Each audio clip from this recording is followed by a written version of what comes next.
So for many decades, scientists have known that as we get older, we lose our capacity to repair DNA, and this leads to cancer and overall aging and deterioration. In this new study, we've discovered what we think is a main mechanism that controls this process, and even, we think, some ways to reverse it. What we've discovered specifically is that when we're young, there's a protein that repairs our DNA efficiently, but as we get older, there's another protein that sticks to it, and that stops it from working.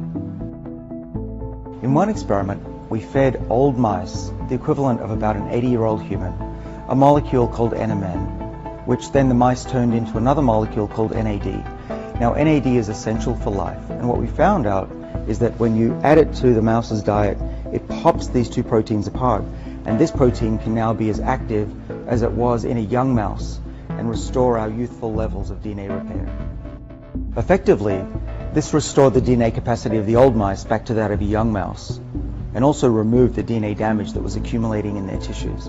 In another experiment, we exposed the mice to radiation, and our treatment greatly improved their DNA repair capacity and lessened the effects of the radiation exposure.